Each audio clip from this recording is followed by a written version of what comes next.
مسیلمہ کذاب نے حضور نبی کریم صلی اللہ علیہ وآلہ وسلم کو خط لکھا۔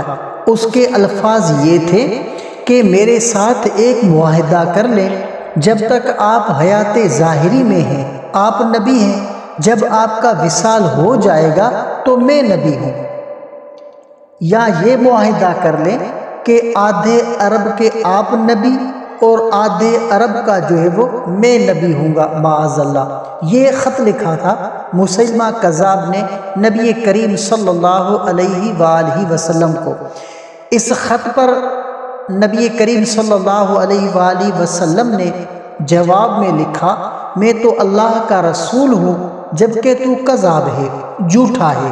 جب نبی پاک نے خط میں کذاب لکھا تو فرمانے لگے، کون لے کے جائے گا یہ خط اس کذاب کی دربار میں؟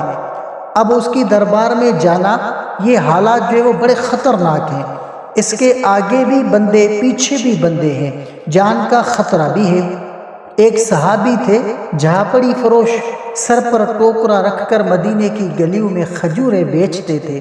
11-12 بچوں کے باپ تھے، جسمانی طور پر بھی کمزور تھے، کھجور کھا رہے تھے۔ جلدی سے اٹھے، ہاتھ کھڑا کر کے کہا، حضور علیہ السلام کسی اور کی ڈیوٹی نہ لگائیے گا، میں جاؤں گا۔ جب یہ الفاظ جلد بازی میں کہے تو ان کے منہ سے کھجوروں کے ٹکڑے مجلس میں بیٹھے صحابہ اکرام کے چہروں پر گرے۔ ایک صحابی کہنے لگے، اللہ کے بندے پہلے کھجور تو کھا لے، بڑی جلدی ہے تجھے بولنے کی۔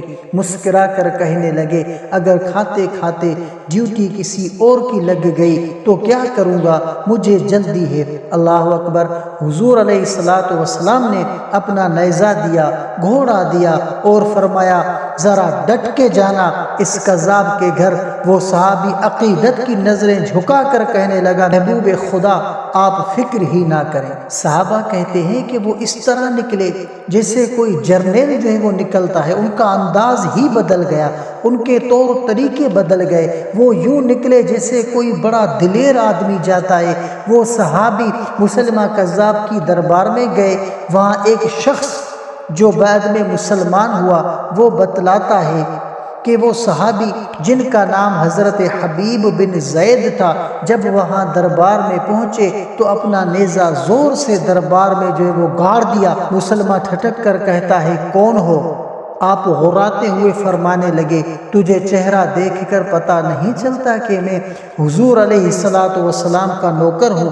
ہمارے تو چہرے بتاتے ہیں کہ نبی والے ہیں، تجھے پتہ نہیں چلا میں کون ہوں؟ مسلمہ کہنے لگا، کیسے آئے ہو؟ بے نیازی سے فرمایا، یہ تیرے خط کا جواب لے کر آیا ہوں۔ بادشاہوں کا یہ طور طریقہ تھا کہ وہ خط خود نہیں پڑھتے تھے، ساتھ ایک بندہ کھڑا ہوتا تھا، وہ خط پڑھتا تھا۔ تو مسلمہ نے خط ان کو دیا کہ پڑھو۔ جب اس نے خط پڑھا تو اس میں یہ بھی لکھا تھا کہ کذاب ہے۔ تو یہ جملہ وہاں موجود سب نے سن لیا۔ اکیلے میں ہوتا تو بات اور تھی، وہ آگ بگولا ہو گیا، آنکھیں سرخ ہو گئی۔ سامنے حضرت حبیب بن زید نے کھڑے تھے، غصے سے تلوار لے کے اٹھا اور کہنے لگا، تیرے نبی نے مجھے کذاب کہا ہے، تیرا کیا خیال ہے؟ حبیب بن زید مسکرا کر فرمانے لگے، خیال والی بات ہی کوئی نہیں، جسے میرا نبی کذاب کہے وہ ہوتا ہی کذاب ہے۔ تو 7 سمندروں کا پانی بھی بہا دے تو بھی تیرا جھوٹ نہیں ڈھل سکتا۔ مسلمہ غصے کی شدت سے کانپتے ہوئے کہنے لگا، تو پیچھے پلٹ کے دیکھ، سارے میرے سپاہی ہیں، میرے پہرے دار، تلواریں، نیزے، خنجر، تیر، سب جو ہے وہ تیرے پیچھے کھڑے ہیں، میرے ماننے والے ہیں۔ حضرت حبیب بن زید رضی اللہ تعالی عنہ فرمانے لگے، میرے 12 بچے ہیں، ان میں سے کچھ ایسے ہیں جو دودھ پیتے ہیں، کچھ ایسے ہیں جنہوں نے ابھی چلنا نہیں سیکھا۔ میں جب رسول اللہ صلی اللہ علیہ وآلہ وسلم کا پیغام لے کر نکلا تھا تو میں نے پلٹ کر بچے نہیں دیکھے، تو تیرے پہرے داروں کو کیسے دیکھ لوں گا؟ جو جی میں آتا ہے کر، غلامان محمد صلی اللہ علیہ وآلہ وسلم جان دینے سے نہیں ڈرتے۔ مسلمان نے زور سے تلوار ماری، بازو کٹ کر گر گیا۔ کہنے لگا، اب بولو، اب تیرا کیا خیال ہے؟